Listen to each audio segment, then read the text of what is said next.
So, we're here to talk about caring for the giants. Ooh. That was so fun. So let's first start out in the beginning with it. So it's a new, let's call it journey, because it really was.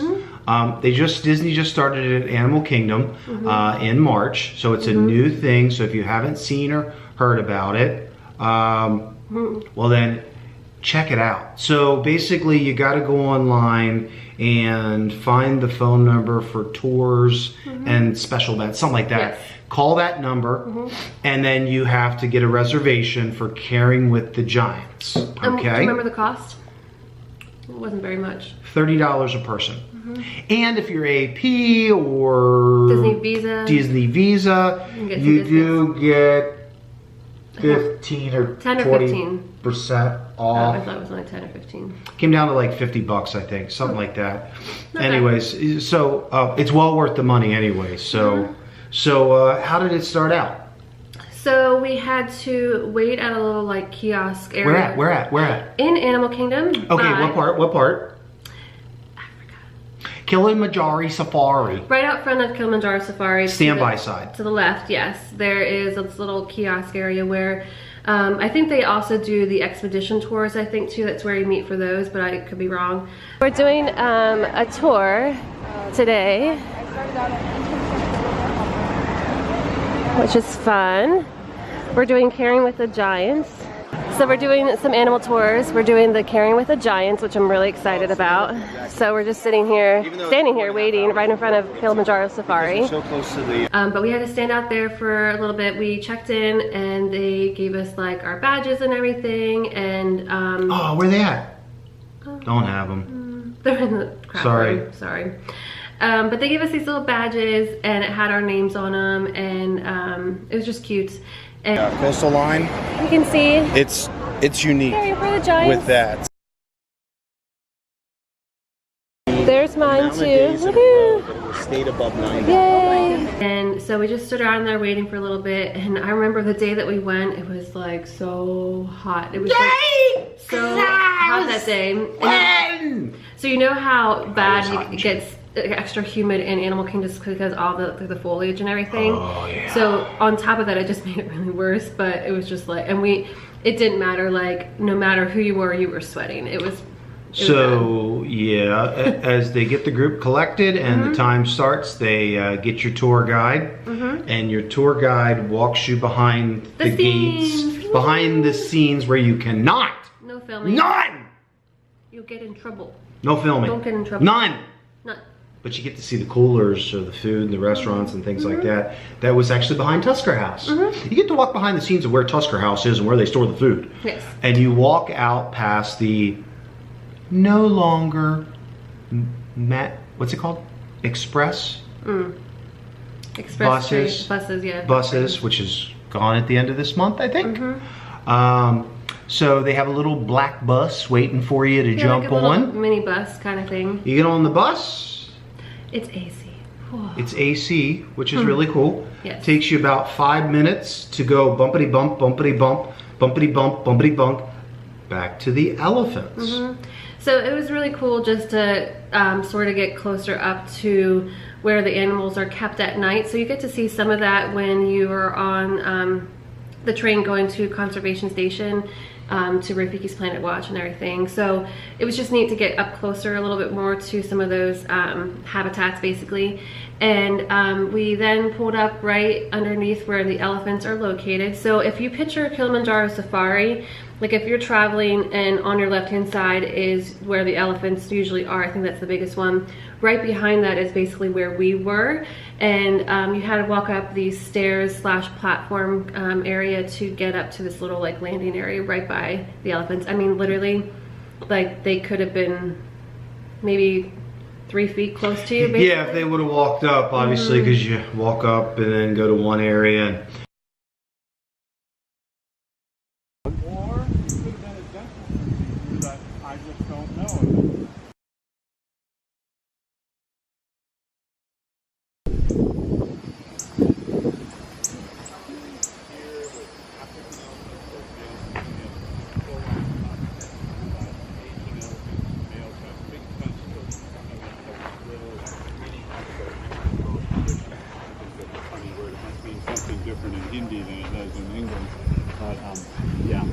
One other difference, you can see her feeding herself.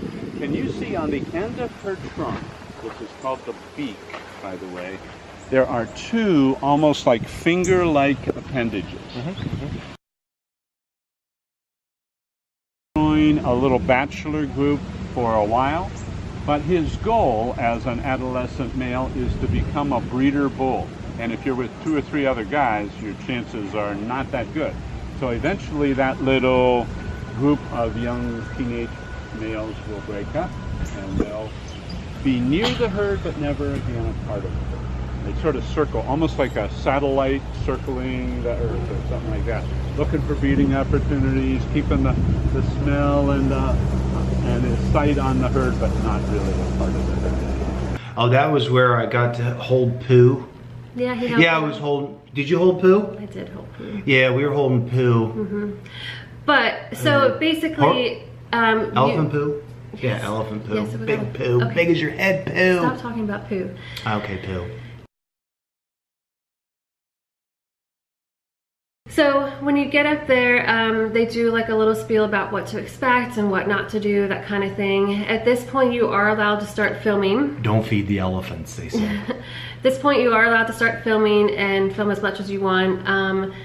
I was super excited because there was a baby elephant. A little baby elephant there. Her name is Stella, and oh my goodness, she was the cutest little thing ever. Oh my goodness.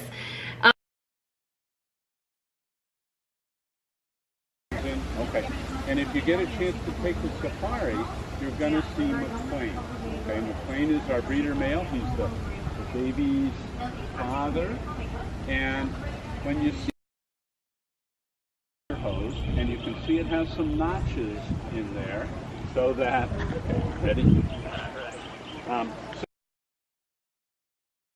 But I was really excited about that, and we got so many great views of her, and I, will definitely show you guys, and some pictures. Hopefully they came out good.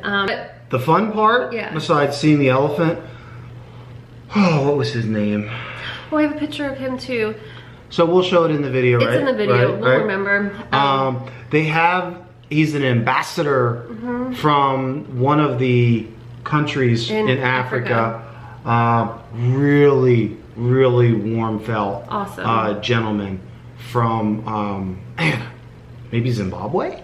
I don't know. Sure. First country that popped in my head. But he had an American name too, and I can't remember that either. Yeah, Mike or Steve or something like that. No, I think it was like Jason or something. Anthony? I don't know. No. But basically, there was original tour guide. She sort of just dropped us off. I mean, she did tell us some stuff on the bus. Guy. I know, but I'm saying there was 3 different people, right? The original tour guide, she sort of just dropped us off and then handed us over to this older gentleman who was one of the caretakers of elephants, and he did a lot of caretaker. Sound like we went to a grave site. Caretaker, like an animal caretaker. Caregiver? Caregiver. Okay. So he sort of told us quite a bit about elephants, and so we talked about that, and then he gave us a little bit of time to take some pictures and videos with the Pooh. Pictures with the Pooh. The elephants.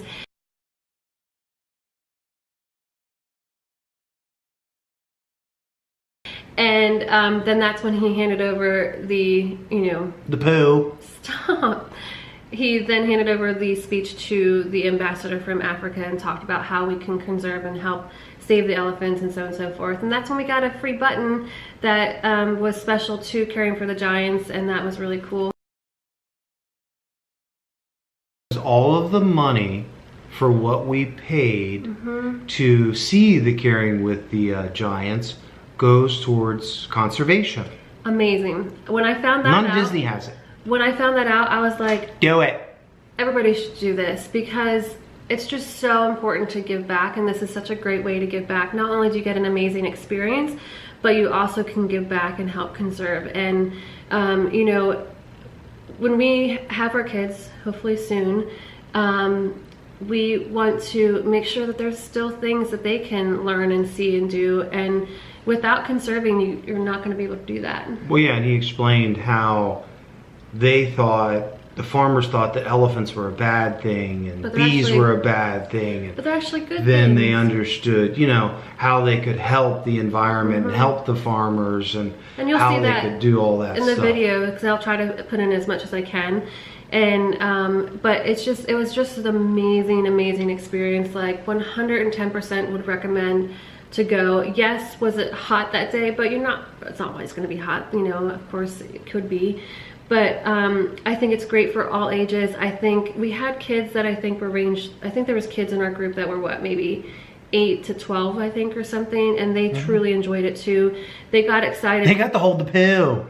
Stop. The poo. Stop. That was fun. So I think that it was just an amazing experience, that you not only got to learn things about elephants, but just more things about behind the scenes at Animal Kingdom with all the animals and stuff and how they care for them, but also ways to help conserve our elephants and other animals and other insects throughout the world. True. And make sure at the end, when you're saying bye to the ambassador, they do hugs.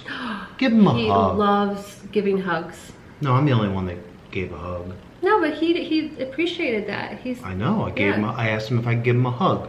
It's not handshakes in certain countries. It's hugs. Give him a hug and thank him for his time that he has spent in this country. And maybe it's a different ambassador by the time you go, obviously. Because maybe they're only here for 6 months. I don't know, and then they bring somebody else over. But whoever it is, give them a hug. Make them feel warm, okay? Because they're taking their time to educate us about their country and what they do to help the environment and help everything that they can.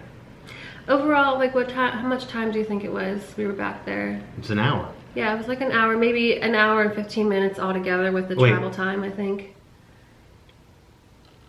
Or is it a 2-hour tour? I don't know, I thought it was longer. But anyways, it was at least an hour tour, if not a little longer. But it's just, I wish there was like other ones you could do. They say the best time to go, by the way, is the 10 a.m. or the 10:30 one. We did the first one, I think, of the day. Do the morning one. It's also a little bit cooler too. The elephants are out more in the morning, which we versus got like to see during them the all. heat and stuff. Yeah, definitely do the first 1 or 2 tours of the morning so you have a better chance of seeing the animals, because that's what they also recommend when you go on Kilimanjaro Safari. Do it either early in the morning or late afternoon so that you're not in the middle of the day when they're sleeping or eating, that kind of stuff. So, Or pooping. oh my gosh, seriously. Can you guys count how many times he said the word poo? Poo you. So to wrap it up, everybody needs to do it for a couple reasons. It's fun, it's educational, and it's for a good cause. If you don't do it, well, you're just poo. This is Elephant poo. This is actually a really good thing to do if you guys are taking your kids out of school. This can count as like an educational study kind of thing too, so that's something to think about. At home, schooling. I understand that this is, $30 a person, but honestly, like, it's such an amazing experience, and knowing that it goes 100% to conservation, like, that's just amazing. I wish they had, or I wish they will start other tours like this of different animals. They should do a poo tour. Round the world poo tour. Giraffes, elephants, cows, horses. How big's your poo? All right. That's what I'm gonna name this title. How big is this poo? That ain't gonna get many views for poo. Exactly. All right, so enough about elephants and the poo. Hope you guys enjoyed, seeing our little bit of clips of our Caring for the Giants experience. Do it. Yeah.